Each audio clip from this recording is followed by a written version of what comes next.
Welcome back to Word of the Streets ATL. It's your boy DJ 94. And I'm Kiki Karew. And we're talking playoff basketball, man. Like I said, I think that the Brooklyn 76ers series will go 7 or 6 games. I believe 7 because I think the Brooklyn Nets are going to have something to prove. I think they got a chip on their shoulder. I think they have to because they're trying to land a superstar or two in the future. So they do well and they give the 76ers a headache and they lose. That looks good on paper for them to pitch and with getting a superstar there as well. And shout out to Russell and the year he's having as well. All right, no, he's doing a great job. The next one we want to get into, man, the Golden State Warriors, man, they annihilated the Clippers last night by like 25 or so points. Yeah, but 25, the story with that team, man, and I came out and said this before. The Clippers or the Warriors? The Warriors. Okay. Because Boogie is out for the rest of the playoffs. I don't playoffs. think he's going to be at Warriors. I don't think they're going to re-sign him, especially if Clay is still going to be asking for that max contract. It's just, and you know, I'm glad you said that because that's just the problem with the Golden State Warriors this year. It's like everything, if you've heard anything news-wise about the Golden State Warriors, it's been everything but a championship. Oh, KD and Kerr butting heads. Draymond and KD butting heads. Yeah, they always stirring up drama with well, and I think the media is stirring up the drama, but it's also starting to have an effect on the team. You can tell from when they got blown out uncharacteristically by you're up 31 points, you lose by 5. Yeah. Then you go to the locker room. I'm pretty sure I guarantee Steph and KD had some words to say because it's just like, yeah, Boogie's gone, but you guys are still, you know, you have KD that is arguably a top 2, maybe sometimes even the best player on the court and in the association right now, getting locked up by a 6'1" point guard and Patrick Beverly.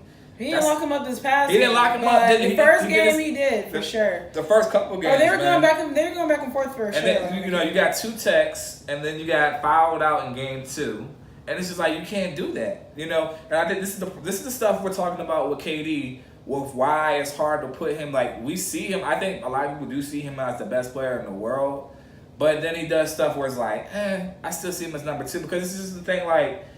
If you're the best player in the world, you know, you go with your strengths. You're not worried about, you know, what Coach Kerr shouldn't have to tell you, hey, be more aggressive. Hey, don't get mixed up. And like, I hate to say this, I hate doing this. Childish. LeBron would never let Patrick Beverly get into his head. You might see him. You can say whatever you want about LeBron, but he's not. Same thing with Kobe though. You know, Kobe, Giannis. You know, these are guys. James Harden. These guys would never, especially in playoff situations, knowing that their team needs them, they would never get fouled out or have 2 techs and they're away from their team. They can't help their team win.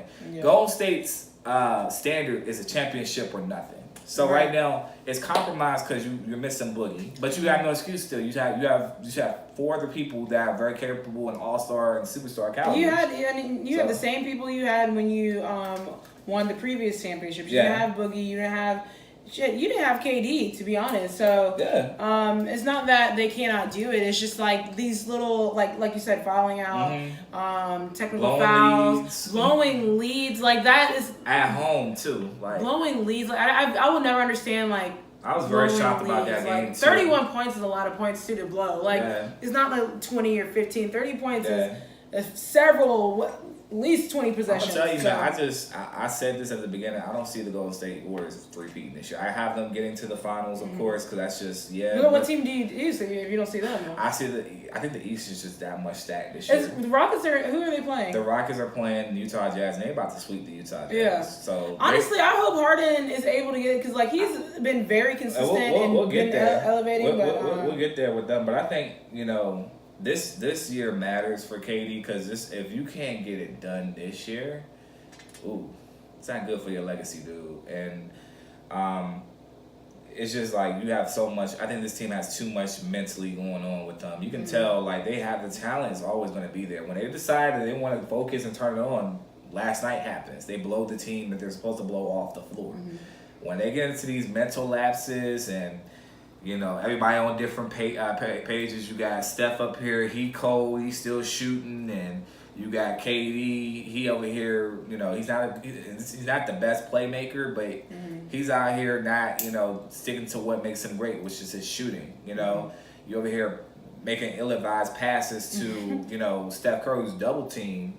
You know, these things matter when people are looking at your legacy and stuff like that. You got to step up to the plate, and he did the same thing right before he left the Thunder, and went to the Warriors. I think he's leaving. this offseason. He probably is. That's my opinion. I think the team knows it too. I think they do. He probably is, but you gotta understand. Like I remember when KD, the last time they played the Warriors, before he moved to the Warriors, that last game, he just fumbles the bag. Like I don't get it. Like he always makes these It's like he's so great. Minuscule mistakes. Like I never. He's very capable of being the best player in the world, but it's because of the decisions he makes. And then Steph, he has a history of not being the clutchest player in the world when it matters. The best shooter I've ever seen ever. But no, he's the best shooter hands down. In history. But at the end of the day, when it matters, he just can't make that last minute shot. It's always KD that has to close the deal. So.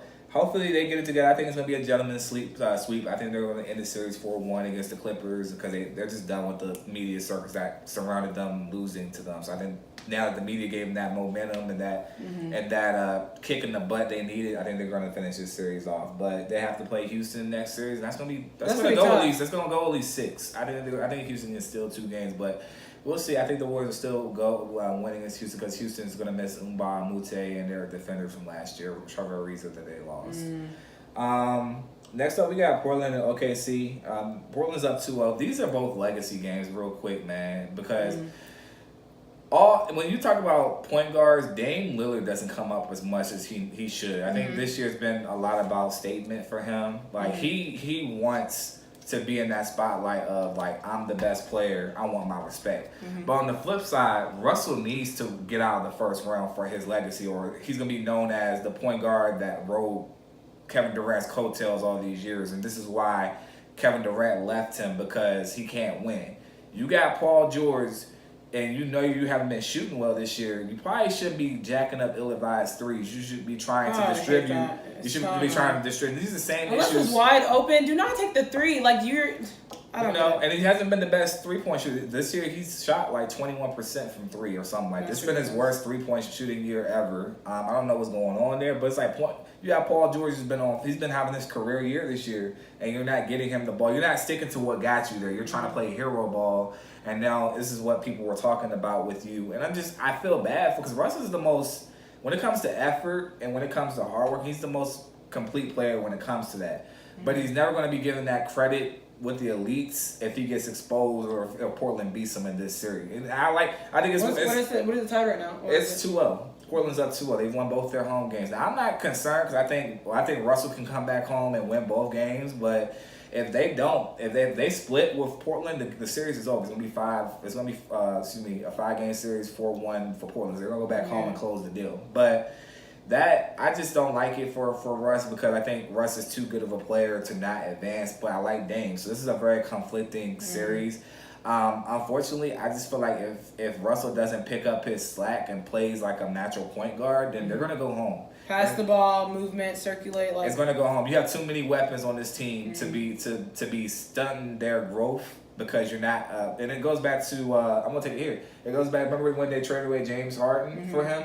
It makes you wonder, did OKC choose the right person? Because they could have traded away Russell if they wanted to.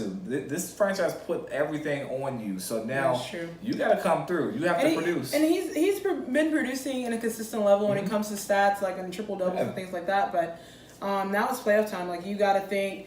You got to go back to fundamentals when it comes to basketball. Especially in the playoff time.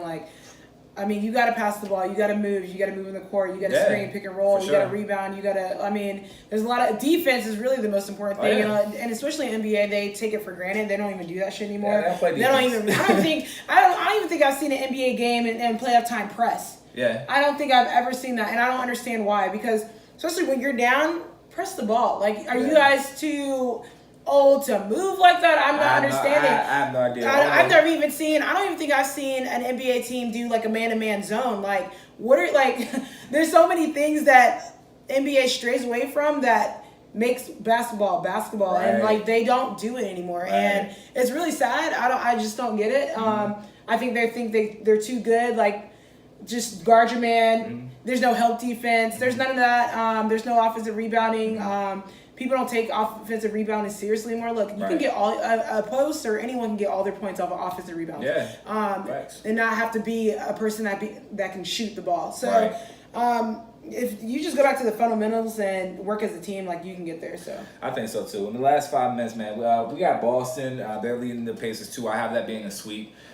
But only my quick point with Boston is I don't think they're built for a long playoff run. I think they're going to be done next series when they run into Giannis and the Bucks. Because you can still see the chemistry issues. Like yes, they're up 2-0, but these games have been very close against the Pacers without Victor Oladipo. These are a bunch of role players that are giving you the work. And the only reason why they can't finish is because they don't have their closer. That's the issue if you're Boston. These games should be cakewalks considering what you guys have. You guys have Jason Tatum. You guys have Taylor. And honestly, this is the one thing that killed me about Brad Stevens. Terry Rozier should have been playing at the point guard because he's been playing well when you put him in and bad when the team is bad offensively when you take him out.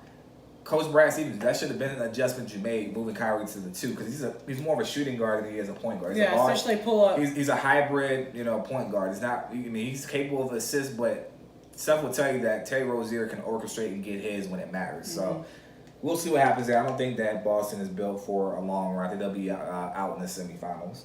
Yeah. I think the Spurs, they went up 2-1 against Denver last night. I think they have a case that they could easily shock some people and get to the Western Conference Finals. You think so? The finals?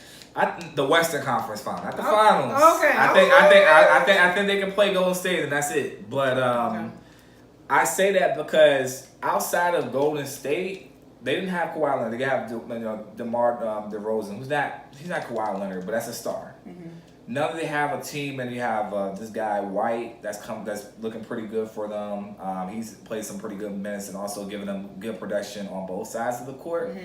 I think the Spurs can mess around and because with Portland, if you take away McCollum and Dame, if they have an off night, I think Coach Pop again his IQ to coach and defend. Like he can come up with some pretty good game plans to take them out the game and make a case that the Spurs could advance, but we'll see. Okay. I think that'll happen. That'll take them out of their little rut they've been having. It could. I do think, especially since they've lost their 3 franchise players that retired and everything. Yeah, I do think that Denver's in trouble though. If they don't win next game, I think this series over. I think it's gonna be 5-1 because it sucks. They had a great year. They did have a good year, but they're young. They've never been here before, so this is a different breed for them, man. But you got the Spurs who've been first round exits for a couple of years, so these guys kind of know what it takes to get there, and they have a pedigree of knowing what it takes to get to the finals and so on and so forth. Yeah. Then the last topic I want to spend on the playoffs, and then before we get up out of here on sports, man, we have the Raptors and Kyle Lowry, and then pretty much in that situation. Let me just say this: he ain't scoring a whole game. I ain't never seen that before. If my man Lowry don't get it together, I'm gonna tell you this much, man.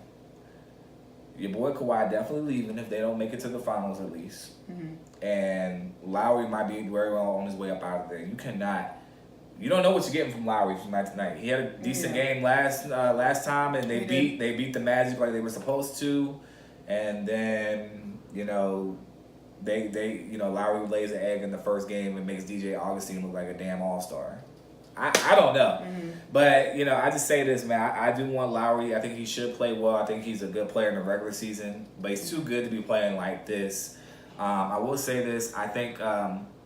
Because they have a complete team, even without that production, Kawhi is going to have to give you about 30 points per game, along with like some production from their other players and stuff like that. Yeah. And I'm looking at Nick Nurse, so I'm like, you got a squad here. You got 2 starting 5s on your bench. So if you don't get to the Eastern Conference Finals, I think the season is a failure. If you don't get to the finals, the season is a failure. You have Kawhi Leonard. You don't know if he's going to come back next year. Right. You didn't want to be there in the first place. You went all in. You got to go for it, man. And if Kyle Lowry is holding you back, you need to go on your bench and find somebody that can make up for his production. Because honestly, because it's not it. I don't know what I'm going to get from him tonight. And the series is tied 1-1, and Magic pretty much they handled their business on the road. They stole the game. So they're at home. They play pretty well at home. So we'll see what happens. I hope the Raptors can close the deal. But if this goes 6 and 7, I'm gonna be looking at y'all like maybe it's more than just like the franchise and LeBron being there. Maybe this is really like y'all not used to that at all. I don't know. But that's our thoughts on the playoffs, man. I hope y'all enjoyed kind of that commentary there. We'll probably have some more as the playoffs goes on. Pretty much, I think next week we'll be in the semifinals, so we'll talk a little bit about that for y'all next week. But coming up, we got a lot of stuff happening in the entertainment industry right now. We want to cover a lot of news, so sit back, relax. We will be right back. Word on the Streets, ATL.